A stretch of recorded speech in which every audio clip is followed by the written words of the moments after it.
अस्सलाम वालेकुम। मेरा नाम अजवर है। माइक्रोसॉफ्ट एक्सेल के इंटरमीडिएट लेवल के सिलसिले का पहला लेसन।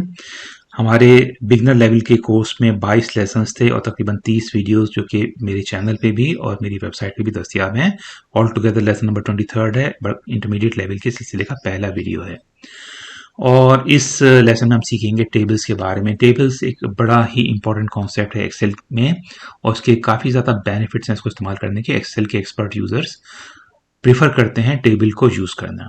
तो एक्सेल में एक वर्कशीट में डेटा दो तरह से सेव हो सकता है। एक है रेंज, तो this is a range of data, और दूसरा तरीका होता है टेबल्स का। तो रेंज को आप टेबल्स में कन्वर्ट कर सकते हैं और टेबल्स को रेंज में कन्वर्ट कर सकते हैं। मैं इसको दो तरीका आपको सिखाता हूं। मैं किसी भी सेल को सेलेक्ट कर लेता हूं और इंसर्ट पे जाके टेबल का ऑप्शन सेलेक्ट कर लेते हैं। Excel is smart enough to select the whole range. ये मार्चिंग एंड्स कहलाती हैं। ये डैश जो मूव हो रही है मार्चिंग एंड्स कहलाती हैं। और इसमें एक ऑप्शन है माई टेबल हैज हेडर्स, तो ये ऑप्शन क्लिक है क्योंकि मेरे पास हेडर्स मौजूद हैं। अगर मैं इसको ओके कर दूं तो एक तरीका ये है कि हमारे पास ये टेबल क्रिएट हो गया है और एक कॉन्टेक्चुअल टेबल डिजाइन का टैब आ गया। अगर मैं इसको अंडू करूं तो आप देखें कि टेबल डिजाइन इस वक्त का टैब हमारे पास मौजूद नहीं है।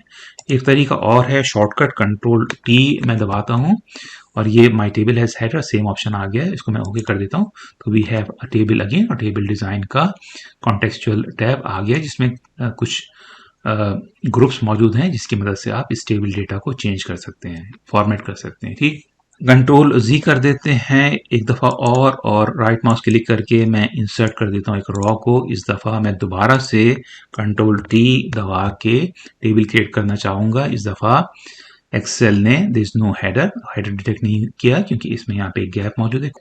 और मैं इसको अगर ओके कर दूं तो यहाँ पे एक्सेल खुद ब खुद कॉलम हेडर्स क्रिएट कर देगा, column 1, column 2, column 3, column 4, column 5, और अगर ज़्यादा कॉलम्स होंगे तो उसको भी ये यहाँ पे ऐड हो जाएंगे कॉलम हेडर्स खुद ब खुद।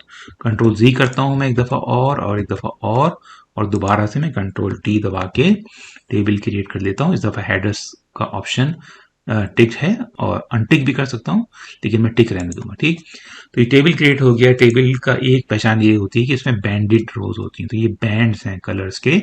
ये लाइट ब्लू कलर का एक बैंड है, व्हाइट है, फिर लाइट ब्लू है और फिर व्हाइट है। और इस डिजाइन को आप चेंज भी कर सकते हैं, जो भी आपको पसंद हो वो चेंज कर सकते हैं।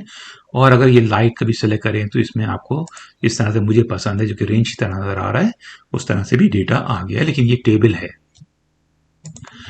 चेंज कर लेते हैं ताकि थोड़ा सा समझने में आसानी रहे लोगों को। हालांकि मुझे बिल्कुल सादा सा पसंद है, लाइट वाला, लेकिन ये सेलेक्ट कर लेते हैं फॉर एग्जांपल, या फिर कोई दूसरा सेलेक्ट कर लेते हैं, डिफॉल्ट वाला सेलेक्ट कर लेते हैं।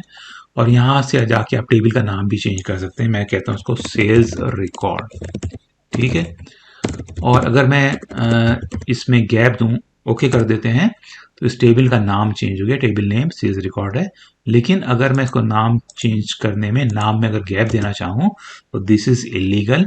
यहाँ पे एरर शो हो जाएगा। एंटर करते हैं, it comes up with an error. ठीक, तो सेल्स रिकॉर्ड को ही रहने देते हैं। और एक और तरीका है नाम चेंज करने का, फॉर्मूलाज में जाके नेम मैनेजर पे क्लिक करके आप इस सेल्स रिकॉर्ड के टेबल को चेंज कर सकते हैं। नाम को सेल्स रिकॉर्ड 2 कर देते हैं फॉर एग्जांपल और ओके कर देते हैं, क्लोज कर देते हैं। सेल्स रिकॉर्ड 2 आ गया। इस टेबल डिजाइन में जाके आप देखें कि सेल्स रिकॉर्ड 2 है और यहां से भी आप इस टेबल को सेलेक्ट कर सकते हैं, सेल्स रिकॉर्ड 2 को, और आप पूरा का पूरा डेटा सेलेक्ट हो गया। ठीक, टेबल का एक फायदा ये होता है कि इसमें फिल्टर्स और सॉर्टिंग के ऑप्शंस आ गए हैं। ये डाउन कुछ एरोज हैं जिसकी मदद से आप डेटा को सॉर्ट और फिल्टर कर सकते हैं, लार्जेस्ट टू स्मॉलेस्ट और स्मॉलेस्ट टू लार्जेस्ट। आप देखें यहाँ पे एक थोड़ा सा यहाँ पे एक एरो है, अप एरो, तो स्मॉलेस्ट से लार्ज है। उसको अगर मैं चेंज करूं तो लार्जेस्ट टू स्मॉल, और उसके बाद मैं फिल्टर भी कर सकता हूँ उसमें। ठीक है, नंबर फिल्टर्स भी लगा सकते हैं,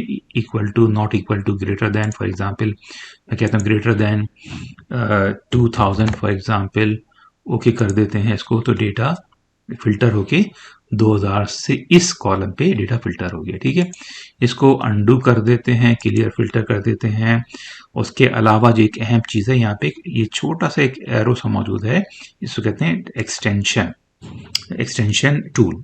अगर मैं यहाँ पे आके टैब दबाऊं तो आप देखेंगे कि एक और रॉ ऐड होगी, कंट्रोल Z दबाता हूं मैं, और अगर मैं यहाँ से कुछ और भी ऐड करूं तो टेबल का साइज बड़ा होता चला जा रहा है। कंट्रोल Z करके अंडू कर देते हैं, और इसकी मदद से आप इसको डेटा को छोटा, टेबल को बड़ा और छोटा भी कर सकते हैं, ठीक है, अगर आप चाहें तो टेबल इस वक्त इतना बड़ा है, this is not a table any more but this is a table, ठीक।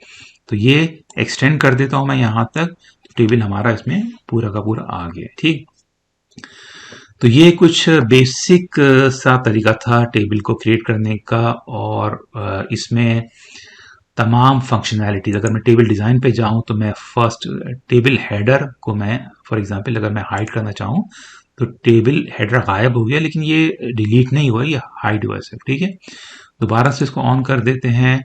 बैंडेड रॉस को अगर मैं ऑफ कर दूं तो ये रॉस इस वक्त बैंडेड नहीं है, बैंडेड कॉलम्स कर देते हैं तो ये कॉलम्स बैंडेड हो गए, ठीक है, बैंड ऑफ कलर्स से रिप्रेजेंट हो रहे हैं।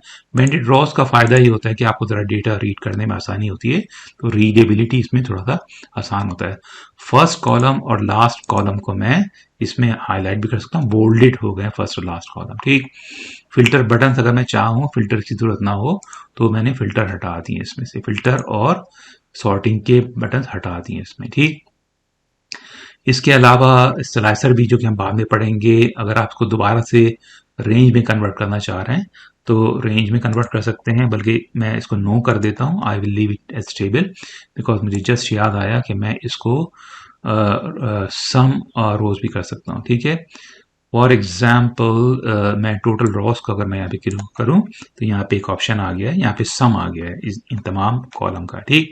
इसके अलावा यहाँ पे अगर आप मैं क्लिक करूँ तो यहाँ पे भी एरो है, मैं इसको काउंट कर लेता हूँ, हमारे पास 20 रोज मौजूद हैं टेबल में।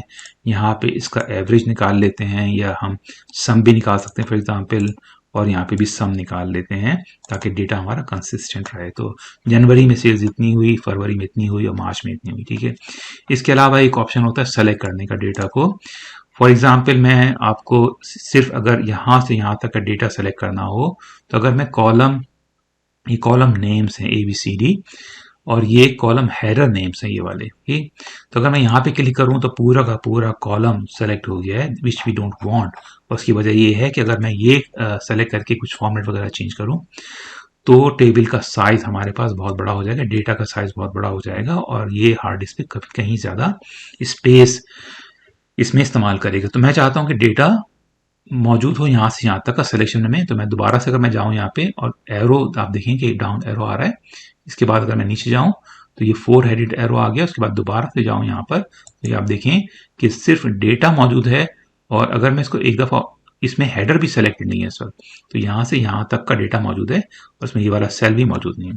तो अगर मैं दोबारा से यहाँ पे क्लिक करूँ तो कॉलम हेडर भी सेलेक्ट हो गया है, और ये टोटल का जो सेल है ये भी सेलेक्ट हो गया। So this is one way, this is an important way to select the data header और जस्ट दी डेटा, ठीक। तो कभी भी आपको यहाँ से सेलेक्ट नहीं करना है क्योंकि ये अननेसेसरी है। आप थोड़ा सा नीचे जाएं तो ये कॉलम, ये कर्सर का चेंज हो जाएगा 4 हेडेड एरो, उसके बाद ये शेप दोबारा से चेंज होगी। आपने सेलेक्ट करना है, इस वक्त कॉलम हेडर सेलेक्टेड नहीं है, और एक दफ़ा और मैं करूं तो कॉलम हेडर भी सेलेक्ट हो गया है और ये भी सेलेक्ट हो गया। Now you can change formatting और whatever you want to do with it, ठीक। So this was the initial definition of a table and how to create table. इसको टेबल को आप रेंज में भी कन्वर्ट कर सकते हैं, और मैं जाता हूँ टेबल डिज़ाइन के टैब पे दोबारा, और यहाँ पे मैं कन्वर्ट टू रेंज कर देता हूँ। Convert, do you want to convert the table to the normal range, yes कर देते हैं। अब ये हालांकि बैंडेड रोज हैं लेकिन this is not a table any more. तो मैं अगर यहाँ पे जाके फॉर्मेट पेंटर पे जाऊँ तो दिस इज सिंपली हमारा डेटा मौजूद है, इसमें टोटल का कॉलम, टोटल की रॉ इस वक्त मौजूद है। इसको डिलीट कर सकते हैं अगर आप चाहें, या चाहें तो रहने दें, but this is not a table any more. Table design का और टेबल का नाम ऑप्शन आपके पास इस वक्त नजर नहीं आ रहा है। होपफुली आज का लेसन कुछ लोगों के लिए सूदमंद साबित होगा। अपना ख्याल रखें, मिलते हैं अगली वीडियो में। अल्लाह हाफिज।